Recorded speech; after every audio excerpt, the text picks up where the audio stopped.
Guillaume Soro avait fait trembler la Côte d'Ivoire. Ses révélations explosives et fracassantes secouaient la scène politique ivoirienne et laissant la population en haleine. Mais en réalité, que se cache-t-il derrière cette déclaration fracassante? Quel secret cherchait-il à dévoiler et surtout à qui profite cette tempête? On dirige la Côte d'Ivoire par la peur. Mon président Alassane Draman Ouattara, pourquoi tu es jaloux du capitaine Traoré, toi et la CEDEAO? On traumatise tout le monde, voilà la réalité. Quand je ne suis pas à la recherche d'un job à 80 ans. Donc en 2025, vous ne serez plus candidat? Non, écoutez, laissez tomber cela. En 2025, nous verrons bien. Les Ivoiriens choisiront qui ils veulent. Je souhaite qu'ils choisissent quelqu'un de plus jeune que moi et mes prédécesseurs. Tout le monde s'écoute. Et lui, pendant là, vous allez dire où les partis. J'ai été rebelle pour qu'Alassane Ouattara soit président. Capitaine Traoré a fait quoi de mal? À le point où vous avez l'envie de le tuer. Les gens voient Bédier debout, Alassane est assis et puis il a sa main sur l'épaule d'Alassane. Lâchez-moi. Vous comprenez? Les Burkinabés n'ont pas eu peur de Blaise Compaoré. Voilà le capitaine là. Parce qu'il impose la souveraineté, le respect de son pays. Parce qu'il aime son peuple. Parce qu'il protège les intérêts du Burkina. Rien que pour ça, vous avez l'envie de le tuer. N'ayez pas peur. N'ayez pas peur. Les Burkinabés n'ont pas eu peur de Blaise Compaoré. Comme Norbert Zongo est mort. Chers amis, Guillaume Soro n'est plus à présenter. Cet homme au parcours atypique avait refait surface de manière très spectaculaire. Depuis son exil, il lance des pics, dévoile des vérités cachées et cible directement les piliers du pouvoir ivoirien. Ses discours récents diffusés à travers les réseaux sociaux, les télévisions et même la presse mettent à nu des dessous de la politique ivoirienne que personne n'ose aborder. Et pourtant, on avait tous vu qu'il avait fait avec une audace qui glaçait les esprits. Mais quelles sont ces révélations qui dérangeaient tant? Eh bien, selon les sources de son entourage proche, Guillaume Soro mettrait en lumière des manipulations politiques, des détournements de fonds et des alliances très secrètes. Toutes ces accusations sont bien perçues comme graves et si elles s'avèrent vraies, pourraient bien changer la donne en Côte d'Ivoire. Il ne se contente plus de parler, agit et ses paroles semblent déjà semer la panique dans les hautes sphères du pouvoir ivoirien. Et la question qui brûlait tous les lèvres est tout simplement pourquoi maintenant? Il était en exil mais maintenant il a décidé de se réveiller et même d'être descendu au Niger où il a été accueilli.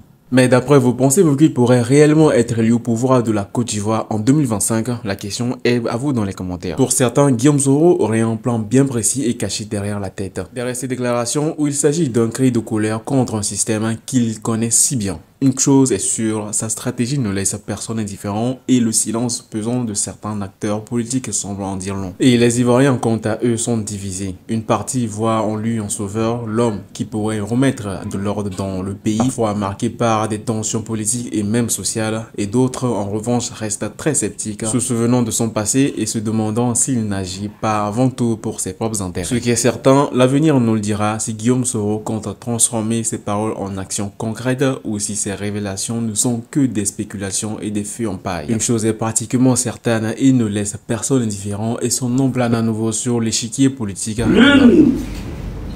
L'un des axes prioritaires de mon action, si demain j'étais élu et j'ai foi que je le serai, président de la Côte d'Ivoire, sera d'apporter la paix et la sécurité à tous. Sécurité physique, des biens et des personnes, mais aussi et surtout la sécurité psychologique. Il y a des hommes d'affaires qui sont là. Je sais bien que l'une de leurs préoccupations, c'est la question de la sécurité. Pour faire des affaires, pour qu'elles prospèrent, il faut la paix et la sécurité. Et nous allons consacrer notre énergie à ramener l'état de droit et la sécurité en Côte d'Ivoire. D'ailleurs, j'évoquais tout à l'heure avec une journaliste la question du djihadisme dans la sous-région ouest-africaine. Et nous allons, avec la politique et avec la réforme de nos forces de défense et de sécurité, protéger les Ivoiriens contre le terrorisme. Et nous en avons les capacités. Ensuite, il s'agira pour nous, au-delà des autres axes, notamment la question de l'éducation, parce que pour nous, notre programme, ce sera éducation, éducation et éducation.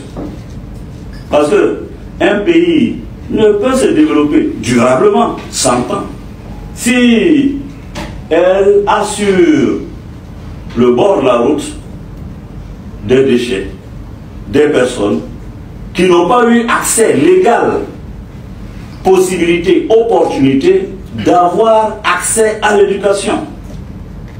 Aujourd'hui, l'Europe est confrontée à ce qu'on a appelé l'immigration, forte immigration.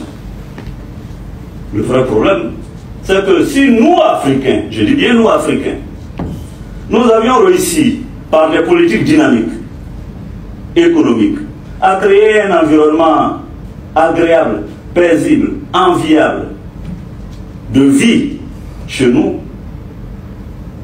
notre jeunesse ne serait pas en train de mourir dans la mer. Vous savez, pour que quelqu'un accepte de prendre autant de risques et de finir avec seule finalité d'être dévoré par des requins, il faut que le désespoir ait été grand. Et c'est pourquoi nous allons travailler à redonner l'espérance et l'espoir à la jeunesse africaine et notamment en Côte d'Ivoire. Il s'agira pour nous, par des politiques hardies, notamment pour un pays comme la Côte d'Ivoire qui est un pays agricole, de développer la possibilité de créer des emplois, de créer un environnement, un contexte favorable, n'est-ce pas, à une vie en Afrique. Et ce sera un axe aussi prioritaire de notre programme. Chaque révélation de Guillaume Soro est comme une flèche qui atteint sa cible, et les accusations prennent une ampleur jamais vue. Dans les quartiers populaires, les discussions s'enflamment. Faut-il croire cet ancien homme fort du pays ou le considérer comme un opportuniste cherchant à diviser? Les autorités ivoiriennes, elles, semblent sur le qui-vive. Alors que certains tentent d'apaiser la situation, d'autres envisagent des mesures pour faire taire cette voix qui dérange. Aurait même été convoqué au sommet de l'État pour contrer ces déclarations. Mais le silence de certaines figures clés en dit long. Qui craint réellement les révélations de Soro? Dans le camp des partisans de Soro, c'est l'excitation. Ils voient dans ces déclarations une preuve de son courage et de sa volonté de dévoiler la vérité coûte que coûte. Sur les réseaux sociaux, les messages de soutien pleuvent et des hashtags à son nom deviennent viraux. Certains parlent tout de même d'un retour triomphal de Soro dans l'arène politique ivoirienne, malgré les obstacles. Cependant, les conséquences pourraient être explosives. Si ces accusations se confirment, elles pourraient ébranler non seulement le pouvoir en place, mais aussi la stabilité de tout le pays. La Côte d'Ivoire, encore marquée par des années de tension, pourrait basculer dans une nouvelle ère d'incertitude. Les regards sont désormais tournés vers les institutions internationales pour une éventuelle intervention. Mais Guillaume Soro ne semble pas prêt à s'arrêter là. Dans un récent message, il a promis d'autres révélations encore plus fracassantes. L'ancien président de l'Assemblée nationale joue avec les nerfs d'un système qu'il connaît sur le bout des doigts. Chaque mot, chaque geste semble calculé pour maximiser son impact. La Côte d'Ivoire retient son souffle. Que cache encore cet homme aux 1000 secrets?